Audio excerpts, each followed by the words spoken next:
Hey, folks, and welcome back to Glenn and Adrian's Rock Talk. That's Adrian. And that's Glenn. And today, we return to David Gilmour, but this time we're going back 40 years into the Wayback Machine when his second album came out. You know, this is in the wake of his fifth album just coming out this month, or actually last month as you're watching this in September. This came out in 1984, the About Face album. This was David's attempt to capture some mainstream success using his solo name in the wake of Pink Floyd coming apart after recording The Final Cut, which apparently was a very divisive album for the band. If you're a Pink Floyd fan, you already know, so I will skip that part. But the interesting thing about this album is he had a number of guests on it, and he wrote some stuff with Pete Townsend. He's got Jeff Porcaro on drums, the Toto drummer, who was also an incredible studio musician that played with everybody. He's got John Lord on synthesizer, Ray Cooper on percussion, Steve Winwood on piano and organ. So he's got some buddies here. This was the real big push.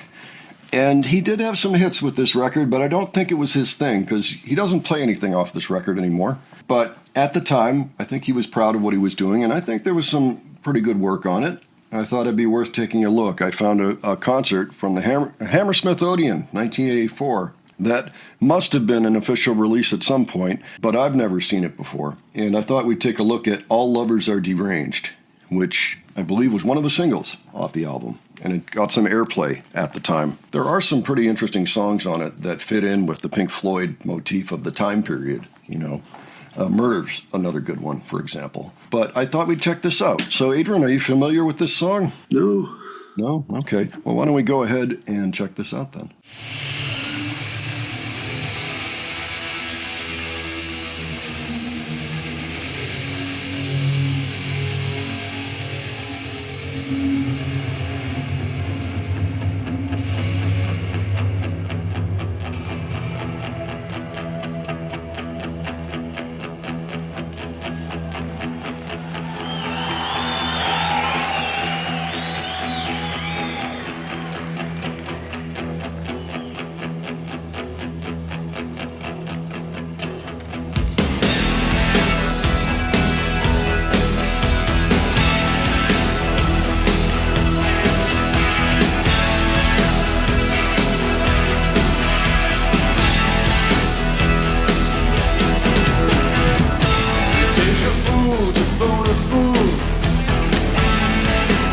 Said it all. We make the rule and know the rule, but neither one should call. But life that was is life that is.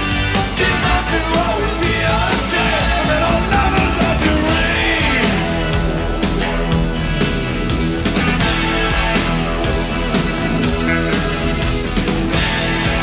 Walk away with memories, clutch them to our hearts.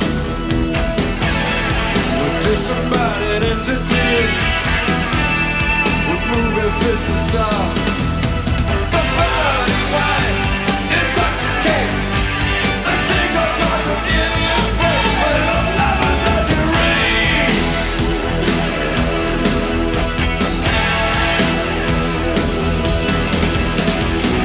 You know that you don't really fall in love.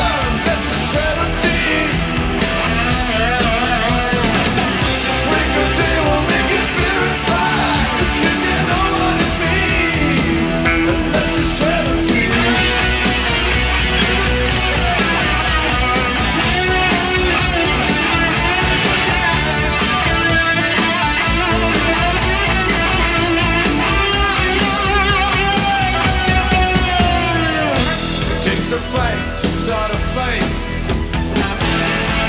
Differences remain. We have the right to think we're right. We're addicts fading shade. But love we call is love we more. We can turn it to relive the fight, but our lovers are deranged.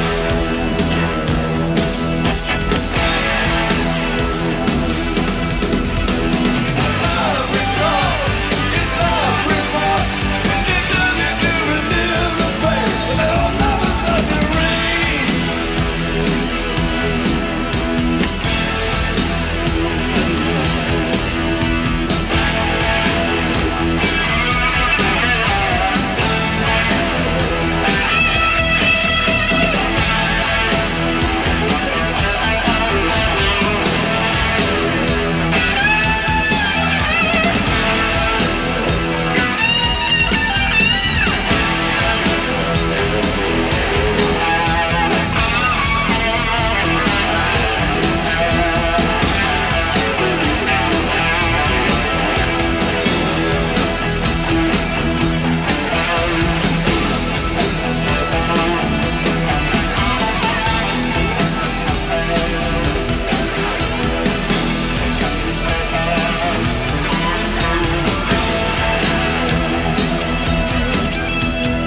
it's a good song.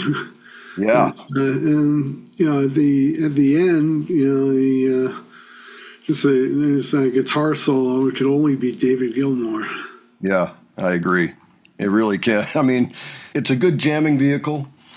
Yeah. But yeah, he's really something on it, I think. And that particular song, actually, the lyrics were written by Pete Townsend. So this is one of the collaborations. Yeah, at this same time, Roger Waters had his Pros and Cons of Hitchhiking out. I don't recall which tour did better, but I know that afterwards, David decided to reboot Pink Floyd, or maybe they had never really said, we're going to end it. They just had to take a break. I noticed on that video, Chris Slade, he got around as a drummer. Very talented guy. A lot of groups actually used him as a fill-in. I saw AC/DC 3 times, and he was probably the drummer for the last time that I saw him, which was in the late 80s. And who else has he played with? He worked with Gary Newman, Tom Jones, Olivia Newton-John, and he was even in Uriah Heep, and was an original member of Manfred Mann's Earth Band. Interesting. Oh, and The Firm, too. Yeah, I also saw him playing with The Firm. Come to think of it.